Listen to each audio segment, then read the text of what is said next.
Alô, comunidade do ICL, começa agora mais um ICL Urgente às 5 da tarde em ponto. Hoje, dia 15 de julho de 2026, a gente avança nesse segundo semestre rumo às decisivas eleições presidenciais do Brasil. Vamos trazer novidades sobre o candidato Flávio Bolsonaro, pré-candidato, né? Você vai ver aqui uma imagem que foi obtida com exclusividade pela equipe do ICL. Vamos atualizar vários outros fatos ao vivo e agradecer a você que nos acompanha também depois, ao longo da noite, até no dia seguinte, para se informar sobre o que aconteceu no Brasil e no mundo. Na atualização de notícias, Laura Couto, bem-vinda mais uma vez. Laura, tudo bem? Boa tarde, Rodrigo. Tudo bem? Boa tarde para você, nosso espectador que está nos assistindo ou pelos nossos canais do YouTube do ICL Notícias ou pelos nossos canais parceiros. Como sempre, eu quero convidar você a entrar lá na nossa sala do ICL Urgente no Papo Legal. É só você acessar pela internet e a gente sempre coloca uma enquete lá na nossa sala com um tema que a gente vai tratar aqui no programa. E a enquete de hoje, gente, é a seguinte: qual era a relação de Flávio Bolsonaro com o sicário? As opções são: 1. Amigos se conheceram através de voto caro. 2. Brothers de praia. Isso aí foi uma ideia boa. E 3. Só conhecidos, coisa de fã e ídolo. Então você pode entrar lá na sala do ICL Urgente no Papo Legal e votar na opção que você mais concorda. Além disso, eu quero te convidar para se inscrever no nosso canal, deixar seu like e comentar no chat de onde você está assistindo o ICL Urgente. Vamos lá. Vamos lá, Laura. Brothers de praia. Essa aí foi minha ideia, porque daqui a pouco nós vamos mostrar a foto, mas está na nossa chamada principal aqui, na nossa manchete, né? Flávio Bolsonaro ao lado do sicário. Boa tarde para você que mora nesse país em que o candidato a presidente aparece como um brother, assim, bem relaxado, sem camisa, né? Bem soltinho ali no Rio de Janeiro, ao lado do sicário, que era o capataz, o faz-tudo, o bate-pau de Daniel Vorcaro, o banqueiro bandido. Vamos mostrar já essa foto que está correndo o Brasil e provocando mais crise na campanha de Flávio Bolsonaro. Flávio? Que Flávio? O presidente dos Estados Unidos, Donald Trump, ignorou completamente os apelos do filho 01 e agora tudo indica que o novo tarifaço deve ser aplicado mesmo ainda hoje. Então, Flávio, parabéns, você conseguiu atrapalhar a economia brasileira. Manchete do ICL Notícias, apuração dos nossos repórteres. Governo Trump avisa que o tarifaço contra o Brasil será aplicado, porque o Flávio foi lá, ao lado do irmão Eduardo, ao lado do Paulo Figueiredo, e pediram: Trump, pode taxar o Brasil. Depois ele mandou uma cartinha para ver se o Trump revia, porque percebeu que pegou mal, mas já era tarde. Os Estados Unidos avançam para fazer a taxação ao Brasil. Segundo o governo brasileiro, o negociador-chefe dos Estados Unidos, Jamieson Greer, já sinalizou que está feita a recomendação oficial para que Trump adote as tarifas. Diferente do tarifaço 1.0, aquele do ano passado, que o Tarcísio comemorou, que o Eduardo comemorou, contra o Brasil, né? Agora o tarifaço 2.0 de 2026 vai contar com uma lista de produtos isentos. Os Estados Unidos, com isso, procuram tirar produtos estratégicos, como café e outros, que, com taxação muito grande, impactariam a inflação dos Estados Unidos. Então eles vão taxar o Brasil, mas com uma lista de algumas exceções, para não afetar tanto a inflação. Mesmo sem uma decisão ainda formalizada, a equipe do presidente Lula já trabalhava com a expectativa de que as sobretaxas de 25% e 12,5%, porque depende do produto, fossem mantidas. A Laura tem outras informações sobre esse fato. Laura. Rodrigo, segundo interlocutores do governo Lula, depois da divulgação dessa decisão sobre o novo tarifaço, o Palácio do Planalto vai analisar o teor do anúncio para definir qual vai ser a reação proporcional aí. E aí, entre as possibilidades em discussão, está o acionamento da Lei da Reciprocidade Econômica, que é um mecanismo que a gente já conversou aqui, né? É um mecanismo de defesa para retaliar barreiras comerciais unilaterais. Agora, outro caminho menos agressivo seria pelas negociações diplomáticas, mas que não tem dado muito certo, né, Rodrigo? E isso também pode ser uma questão difícil, porque o governo Lula considera que na possibilidade do tarifaço de 25%, a medida só vai poder ser negociada depois das eleições. Isso porque os auxiliares do Lula acham que o Trump aposta na vitória do Flávio Bolsonaro em outubro. Ou seja, a ideia dos norte-americanos seria esperar o escolhido nas urnas aqui no Brasil para decidir como vai se dar toda essa negociação do tarifaço, Rodrigo. Ou seja, eles baixam o tarifaço, mas enrolam para deixar a negociação para depois das eleições. Com a ameaça iminente de um novo tarifaço por parte dos Estados Unidos, diversos setores da indústria brasileira já buscam alternativas, buscam outros mercados para onde exportar os seus produtos sem ficar na dependência dos Estados Unidos. É o caso de indústrias, por exemplo, que exportam produtos em grandes volumes: aço, alumínio, couro, calçados, móveis, tecidos, tabaco, armas e madeiras. Tudo isso vai ser taxado. Os novos negócios estão sendo direcionados para países da América Latina, Ásia e Oriente Médio. O setor de máquinas e equipamentos, por exemplo, reportou aumento expressivo de vendas para Argentina, aqui nossa vizinha, Singapura, na Ásia, além de Peru e Chile, também na América do Sul. Já o setor de couro, o Brasil é grande produtor de couro, relatou crescimento de vendas a países como Coreia do Sul, Espanha e México. Então, o Brasil, gente, tem uma economia muito diversificada. Só 10% da economia brasileira dependem de exportações e importações dos Estados Unidos. Só, entre aspas, né? Porque não é tão pouco assim. Mas significa que os Estados Unidos jogarem um tarifaço em cima do Brasil, não vai jogar no chão. E o Brasil tem outros mercados. Nos últimos anos, o presidente Lula, desde o primeiro mandato, abriu mercados na Ásia, no Oriente Médio, na África, na América Latina, claro, com a ajuda dos empresários, dos setores oficiais aí do governo, das câmaras de comércio. Então, o Brasil não depende só desse homem aqui que se julga o imperador do mundo. O Trump atrapalha, mas não atrapalha tanto assim.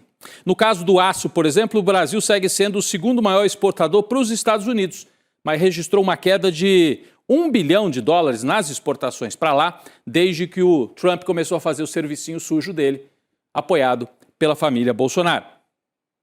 Bom, vamos então para a notícia mais importante deste dia, desta quarta-feira, notícia exclusiva aqui do ICL Notícias. É a velha frase, né, que você já deve ter ouvido. Eu, quando comecei no jornalismo, sempre ouvia, mas é uma frase verdadeira. Muitas vezes, uma imagem diz mais do que 1000 palavras. Vamos dar uma olhada nesta imagem aqui, nesta foto, que foi obtida com exclusividade pela nossa equipe. Você observa ali o Flávio Bolsonaro, bem à vontade, parecia que estava com roupa de praia, né? Uma correntinha de ouro, fazendo joinha. E quem é o personagem do lado do Flávio? Você reconhece essa pessoa? Bem, o nome dele é Luiz Felipe Machado Mourão, mais conhecido como Sicário. A imagem foi obtida com exclusividade pela Juliana Dalpiva, repórter aqui do ICL. Parabéns, Juliana, mais uma vez pelo seu ótimo trabalho. Em parceria com o Centro Latino-Americano de Investigação Periodística. Segundo a fonte que enviou o registro para a nossa equipe, para a nossa repórter, a foto teria sido tirada em 2022 num hotel na Zona Sul, no Rio de Janeiro. Mais informações você tem no portal do ICL Notícias, portal dirigido pelo Chico Alves. Então essa parceria Chico Alves e Juliana Dalpiva vai muito bem. É a grande equipe do ICL que trabalha e segue trabalhando firme aqui. Uma equipe grande de jornalistas, não dependemos de uma pessoa só, tem muita gente trabalhando, né? E vai continuar trabalhando. Furo do ICL. Foto ao lado de Capanga de Vorcaro abre nova crise na campanha de Flávio Bolsonaro. Vale reforçar que o ICL Notícias passou a imagem por 5 ferramentas diferentes de detecção e nenhuma delas encontrou indícios de manipulação de imagem. Para quem não se lembra, quem é o Sicário, gente? O Sicário era considerado um dos operadores centrais do Vorcaro. Ele estava naquele grupo chamado A Turma, um grupo de WhatsApp em que o Vorcaro pedia para o Sicário para vigiar a gente, para intimidar pessoas, chegou a pedir para dar uma surra num jornalista, para dar susto nas pessoas. Então ele era misto de capanga, capataz, faz tudo, pagador de propina, intimidador. Esse era o Sicário. Você repara que o Flávio, nessa imagem, está com aquele estilão que lembra um pouco um bicheiro no Rio de Janeiro, né? Aquele estilo, não estou dizendo que ele seja, mas é um estilo assim meio miliciano, não é? Presta atenção na foto. Essa foto está rodando o Brasil. O Sicário, gente, foi preso e logo que foi para a prisão, morreu dentro das instalações da Polícia Federal em Belo Horizonte. Era considerado um arquivo vivo das operações do Vorcaro. Disseram que ele se suicidou. É um caso muito mal contado. Cometeu suicídio? Um caso único de suicídio dentro de instalações da Polícia Federal de um preso. O senador Flávio Bolsonaro afirmou à coluna da Juliana Dalpiva que, abre aspas, como figura pública extremamente popular, recebe todos os dias pedidos de dezenas de pessoas pelas ruas para fotos. Flávio também reforçou que não conhece o sicário. Acontece que não foi na rua não, tá, gente? A apuração é de que foi dentro de um hotel e pelo teto ali parece, né? Talvez na beira da piscina de um hotel. Eu chutaria. Numa piscina, pé da praia, né? Amigos, negócios à parte. Foi coincidência? Vamos lembrar que o sicário era operador do Vorcaro. E o Vorcaro era amigão, irmão do Flávio Bolsonaro. O Flávio gravou áudio falando, meu irmão, manda o dinheiro. Então, será que ele era irmão do Vorcaro e irmão também do sicário? Tem que explicar. Flávio Bolsonaro está dizendo que nem conhece o sicário. Mas o que o Flávio Bolsonaro fala, a gente não comprova, né? Ele disse que era mentira que o Vorcaro pagasse o filme do pai dele, depois teve que admitir que era verdade. Está dizendo que não conhece o sicário. Tem foto. Aliás, o sicário está fazendo arminha aqui, ó. O que é bem apropriado, né? Pelo nome que ele tem, sicário. Quer dizer matador. Esse era o apelido do sicário. Bom, essa foto está rodando nas redes sociais. É um dos assuntos mais comentados, a gente tem aqui. É um dos assuntos mais comentados no antigo Twitter, o X. A gente tem aqui a imagem mostrando isso, ó. É o 7º assunto mais comentado em política neste momento. A nossa equipe tirou essa foto aqui das redes sociais, essa imagem, agora há pouquinho. Repercussão também ao vivo, agora há pouquinho, na Globo News. Vamos ver aqui, ó. Manchete na Globo News. Eles dão crédito, fizeram muito bem, né? Publicada no ICL, Flávio Bolsonaro aparece em foto com sicário, aliado de Vorcaro. Uma reportagem do site ICL Notícias, aqui o apresentador da Globo. E aqui a foto reproduzida pela Globo News, que trabalhou direito, deu crédito, como deve ser. Vamos esperar mais explicações. Vamos ver se essa proximidade, depois a gente entende melhor que proximidade era essa. Do Flávio, não apenas com o Vorcaro, mas com o capanga do Vorcaro. Que história é essa, Flávio? O clima está muito tenso nos bastidores da pré-campanha do 01. Com a proibição de visitas ao pai Jair, os aliados estão apostando todas as fichas no pedido da OAB para o STF para reverter essa proibição, mas o clima é de pessimismo e quem explica mais para a gente é a Laura Couto. Rodrigo, só para entrar em detalhes aqui, nesse ofício enviado ao ministro Alexandre de Moraes, a OAB pediu para que seja, abre aspas, assegurada, né, a possibilidade de comunicação pessoal e reservada entre o advogado e seu constituinte para finalidades estritamente profissionais. E por que isso? Porque o Flávio, ele integra a equipe de defesa do pai, Jair Bolsonaro. Mas parte dos aliados do Flávio Bolsonaro admitem ser difícil que o Moraes ou integrantes da primeira turma do STF acatem qualquer recurso para reverter essa situação. Até porque o Moraes teve o apoio de membros da corte em outras decisões envolvendo o processo que resultou na prisão do Jair Bolsonaro. Então, a leitura de pessoas próximas ao ministro Alexandre de Moraes é que, caso ele leve esse julgamento aí dessa decisão para a primeira turma, ele vai ter a maioria para manter os termos de afastamento aí do Flávio, do pai, por 90 dias. Então, por enquanto, a estratégia da pré-campanha é aguardar o tom da manifestação do ministro Alexandre de Moraes antes de entrar com algum recurso para tentar derrubar essa medida aí de 90 dias, Rodrigo. E tem uma linha tênue aí, né?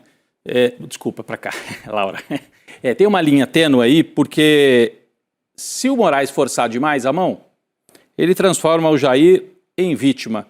E o Jair, por enquanto, está aparecendo como um prisioneiro indisciplinado, né? Que não aceita ficar com a tornozeleira, que tem arma dentro de casa. Então, o Alexandre de Moraes tem que dosar muito bem o que ele vai fazer em relação ao Jair Bolsonaro para evitar o vitimismo da família Bolsonaro.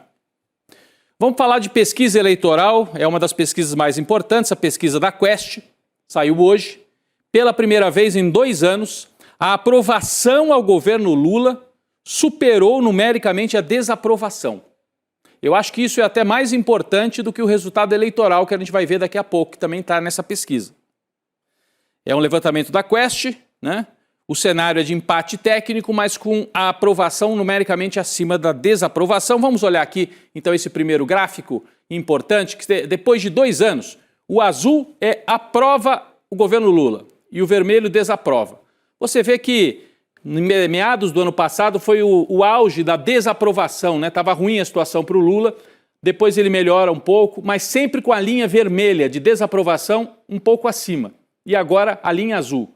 A aprovação passou. 48% aprovam, 47% desaprovam. Tem uma linha, desde abril, claramente de melhora da aprovação e de queda da desaprovação. 5 pontos para cima, a aprovação. 5 pontos para baixo, a desaprovação. É um cenário que parece bom para o Lula. Não é excelente, mas é de recuperação. Da onde que vem essa recuperação? Vamos para a tela seguinte. As linhas não se movem quando a gente separa por lulista, esquerda, bolsonarista ou direita não bolsonarista, quase não muda nada em 2 anos. Está do mesmo jeito. Mas quando você vai para os eleitores independentes, que vão decidir a eleição de fato, aqui houve a mudança.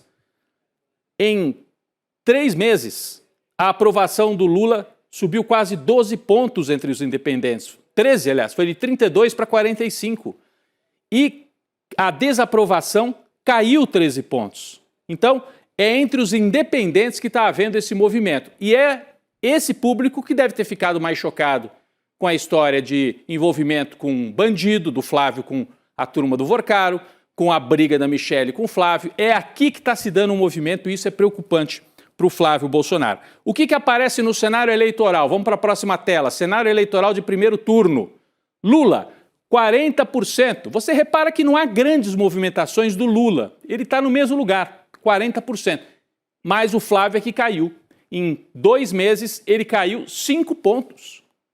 O que subiu? Indeciso. Então a turma está saindo do voto no Flávio e indo não para o Lula, mas para indeciso. Indeciso pode virar abstenção, o cara não vai votar, pode virar branco ou nulo, ou uma parte pode até votar para o Flávio Bolsonaro. Mas hoje, o Lula, com o que tem aqui, se esses indecisos forem para branco, nulo ou abstenção, o Lula poderia ganhar até no primeiro turno, está próximo disso. Se você somar o Flávio e todos os outros candidatos, empatam com o Lula. Está ali, ó, no limite para ganhar até no primeiro turno. E se for para o segundo turno, aí o Lula abre vantagem. Olha só, temos aqui a linha do Lula, a linha vermelha. Você repara que em março a situação estava difícil para o Lula, hein? Havia um empate absoluto. Em abril, o Flávio chegou a passar o Lula, 42-40. Isso se inverteu completamente nos últimos 3 meses. A linha vermelha do Lula, ele sai de 40 e vai para 45. O Flávio sai de 42 e cai para 37. O Lula sobe 5, o Flávio cai 5 pontos. E o Lula hoje teria uma vantagem confortável, fora da margem de erro, segundo a pesquisa da Quest. Mas o Flávio ganha num fator. Atenção para o próximo cenário aqui. Ele ganha em rejeição.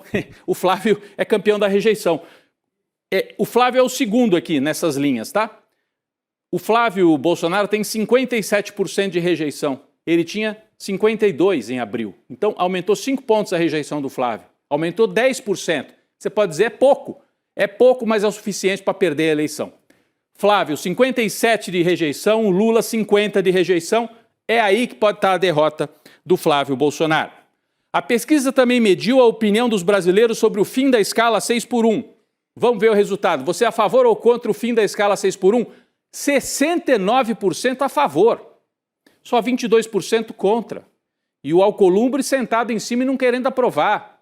E a turma do Bolsonaro atrapalhando. Então, quanto mais o Alcolumbre prolongar essa agonia, ele dá o discurso para o Lula, dizer assim, eu sou a favor, a direita não me deixa aprovar, me deem a vitória na urna para passar o 6x1, o fim da escala 6x1.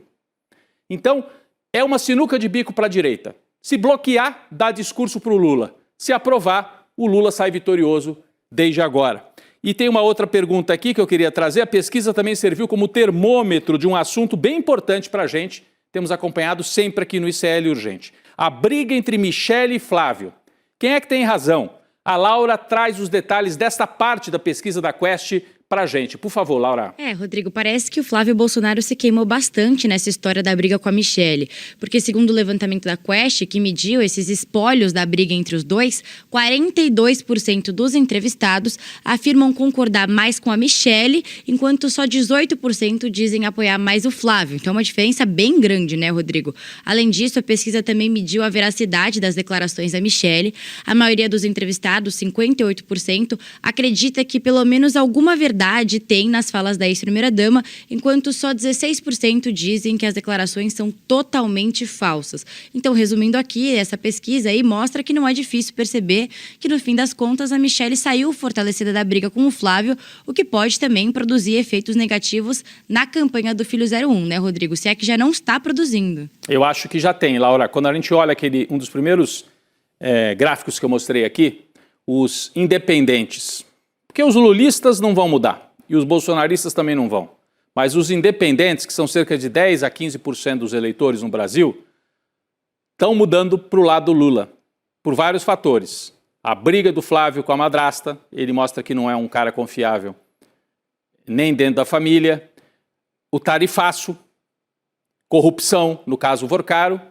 E, de outro lado, o governo Lula com algumas entregas importantes. O Desenrola, aparece aí na pesquisa também. A isenção para quem ganha até R$5.000, outros programas sociais, o pé de meia para os jovens. Então, somando tudo, dá um cenário levemente positivo para o Lula. Mas eu diria que ele vai se consolidando cada vez mais e o Flávio dá esse mole danado. É ruim de discurso, é ruim de campanha e tem amigos complicados. Vorcaro e agora o amigão de praia, o brother de praia, Sicário, como apareceu aí na foto, já falecido, né? Sicário. Deu nome aos bois, deu nome ao gado. O ministro do STF, Flávio Dino, cobrou hoje explicações dos presidentes de todos os partidos com representação no Congresso Nacional. Ele quer explicações sobre o quê? Sobre as emendas parlamentares. O prazo é curto, 10 dias para que eles se expliquem. E por quê?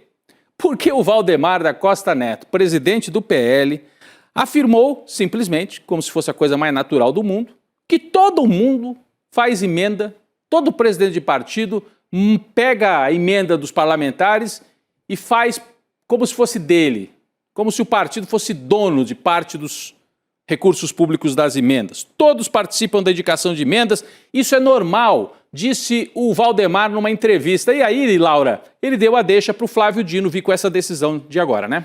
Rodrigo, jogada genial, só que não, né? O Valdemar foi tentar se explicar para a imprensa, só que ele falou que o que ele faz, que é indicar essas emendas sem ter mandato, é normal e disse que todo mundo também faz, ou seja, o problema não é ele, né? Então o resultado que aconteceu, ele puxou todo mundo do Centrão junto com ele para a fogueira. E aí na decisão, o ministro Flávio Dino, que não é bobo nem nada, anexou justamente a entrevista que o Valdemar deu para a Globo News ontem, na qual ele diz com todas as letras que outros presidentes de partidos, assim como ele, também indicam emendas parlamentares, sem ter ali um mandato no Congresso. E aí o ministro Flávio Dino finalizou a decisão dizendo que as afirmações do Valdemar merecem atenção e que justamente por isso os presidentes de todos os partidos também vão ter que prestar esclarecimentos relacionados aí a esse direcionamento de emendas, Rodrigo. Ou seja, Laura, ele marcou um gol contra, né? Porque a turma do Centrão, você lembrou bem na nossa reunião de pauta, a turma do Centrão já está brava com o Flávio. Republicanos não quer fazer aliança com o Flávio. O União Brasil e o Progressistas não querem saber de aliança com o PL do Flávio e do Valdemar. Aí vem o Valdemar e joga todo mundo na fogueira junto com ele. Gol contra do Valdemar. Sabe quem fez gol a favor? A Inglaterra, 1-0 em cima da Argentina. Notícia de agora que a gente atualiza para você, vamos seguir acompanhando. 1-0 para a Inglaterra. Será que vai dar Inglaterra e Espanha na final? Vamos acompanhar. Bom, ao que tudo indica, não era só o Valdemar que estava aproveitando a farra das emendas. O município de Belford Roxo, na Baixada Fluminense, comandado até abril por Márcio Canella, recebeu 80 milhões de reais em emendas dessas aí, sem dono, emendas que vêm por cima. Emendas de comissão indicadas pela liderança do partido dele, União Brasil, sem qualquer identificação do deputado que efetivamente mandou o recurso. É o mesmo tipo de emenda que foi usada pelo Valdemar para direcionar recursos, mesmo sem ter mandato. E pelo Eduardo Cunha, né? Outro aí que já foi investigado por corrupção. Bom, dessa vez o beneficiado foi o município de Belford Roxo, através desse aqui que está na tela. Você lembra dele? É o Canella. O Canela foi preso em flagrante no Rio com um fuzil dentro do carro durante uma operação policial. Ele deixou a prisão em Bangu pouco tempo depois dessa prisão, era candidato ao Senado com apoio do Bolsonaro, mas é mais um que perde a candidatura e se encontra com a polícia e tem que prestar contas para a polícia.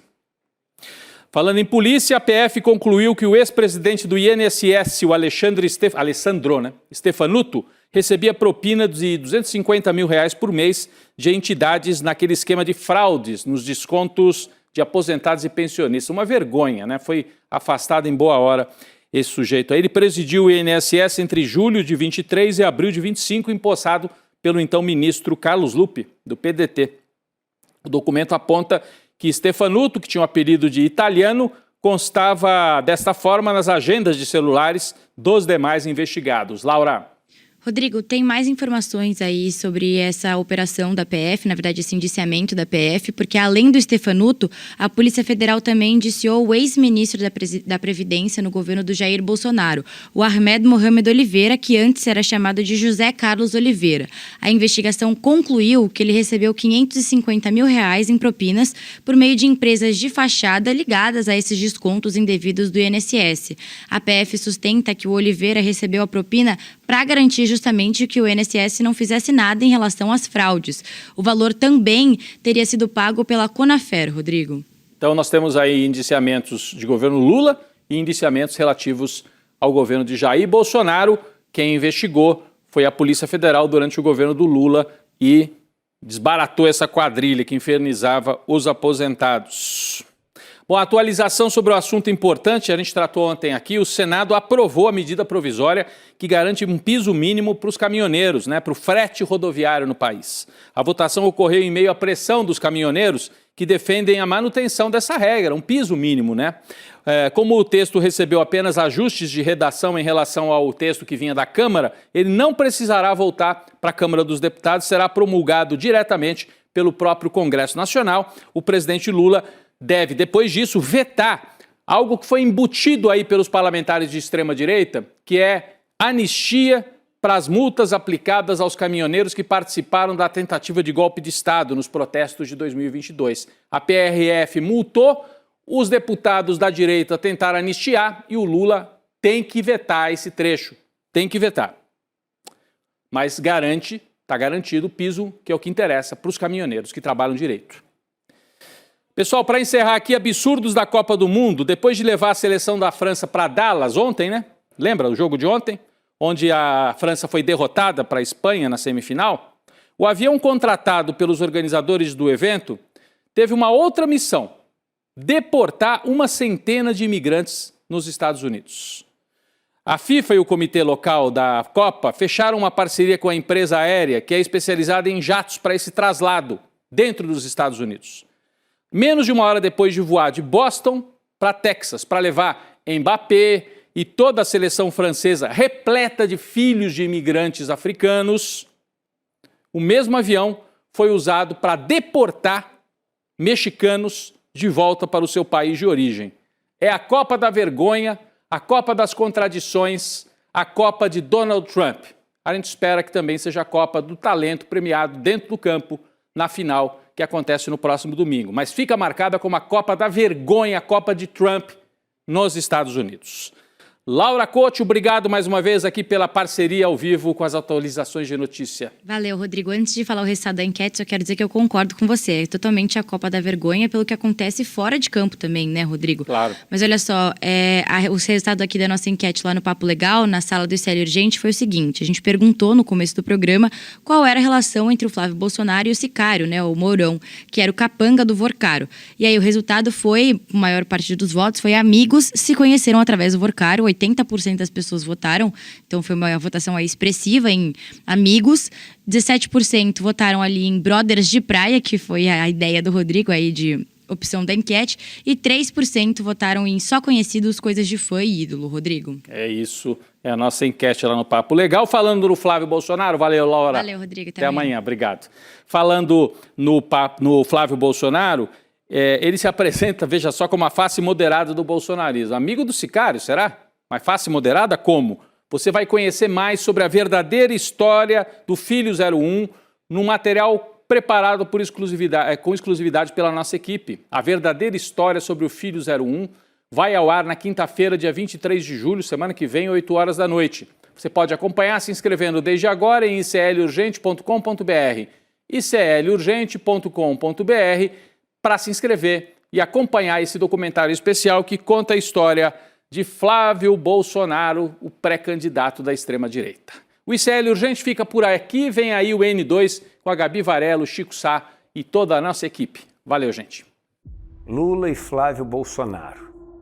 A história de Lula as pessoas conhecem bem. Já foi presidente da República várias vezes, já foi candidato mais vezes ainda, já foi investigado, foi preso, solto, teve toda a sua condenação anulada, tem suas virtudes e seus defeitos, e as pessoas com tanta informação desenvolveram uma opinião a respeito dele. E Flávio Bolsonaro? Qual é a história de Flávio Bolsonaro? Quase ninguém sabe. Já ouviram falar dos casos de rachadinha, da loja de chocolate, etc. Mas será que a história de Flávio Bolsonaro é só essa? Será que ele é o herdeiro moderado de Jair Bolsonaro? O Bolsonaro light? Ou será que tem muito mais coisa nessa história? Numa investigação inédita feita pelo ICL, as pessoas que fizeram parte do núcleo político e do núcleo de poder do bolsonarismo finalmente resolveram falar. E o que vocês vão ouvir no documentário que o ICL vai exibir dia 23 de julho, às 8 horas da noite, é escabroso, horrível, assustador. Aliás, vocês vão ouvir e decidam vocês mesmos. A única coisa que não podemos é saber a história verdadeira de uma das pessoas que disputam o poder máximo desse país. Se você quiser assistir esse documentário exclusivo do ICL, clique no link aqui embaixo, adquira o seu ingresso gratuitamente e participe com a gente desse momento.